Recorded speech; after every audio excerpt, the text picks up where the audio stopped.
Well, today we got the news about Abdullah Ibrahim. The man is no longer with us. Two of the most interesting people that I ever interviewed as a journalist were Hugh Masekela and Abdullah Ibrahim. It was Abdullah Ibrahim who put me onto Fafi, for example, and Maciek, the guy that designed the Baxter Theatre, and Wachtung. Wachtung, I don't know if I'm pronouncing this correctly, but from Wolof in Senegal.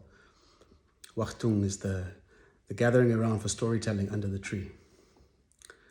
I interviewed Abdullah Ibrahim a few times. Two, it may have been two, but it may have been more than two. I can remember two very distinctly. I interviewed him at the Baxter, and I interviewed him at his M6, which was John's. It's still there in District 6.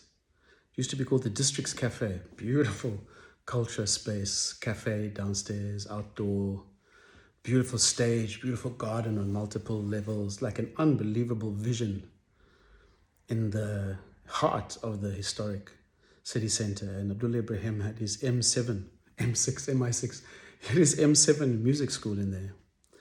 When Michael and I started the Jazz Safari back in 2005, we would start at the District's Cafe, and we would get use of Abdullah Ibrahim's hall, the M7 hall, to stage an opening concert by a young Cape Town artist. At that time, it was like Carl Shepard would play there, Jonathan Rubain played there. So yeah, 2000, it's a long time ago, eh?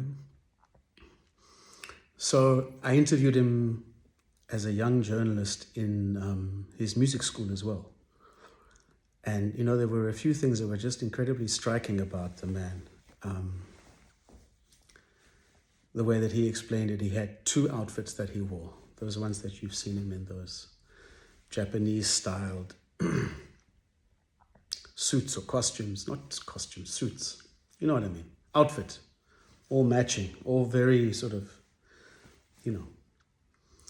He has two, he says. That was the first thing. Like this dedication to a purity of form was, it operated at every level, at absolutely every level of what he did.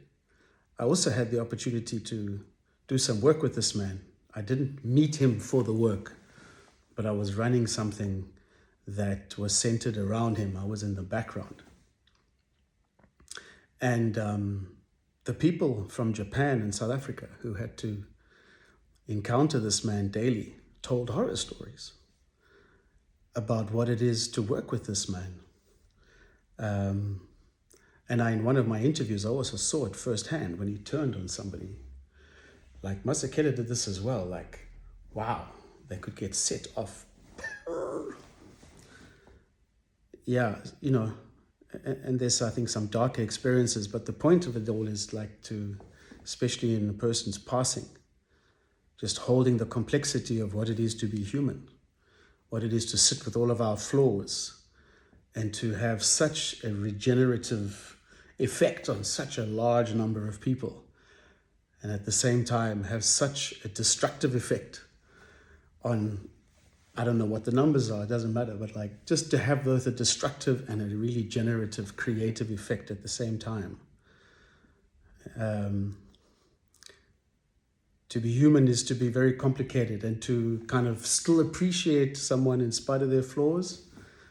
Yeah, that's part of the beauty of what it is to be human. And so, you know, thinking about Abdullah today is like, I saw a concert with him and Satima many years ago at Spear. Maybe that was the third time I interviewed him. He was playing with Ekaya. And it was one of those musical concert experiences where it's absolutely transcendent. You just like, you disappear into all that is conscious and are no longer an individual, but a part of this brief lapse in time where you are just suddenly connected to all that is. Then you come back out into form and you're like, Abdullah, I mean, there's something about the do you call this? The vibration. There's something about the vibration of Abdullah's compositions for me, which are just like a portal. Absolutely a portal into this. Yeah, enough.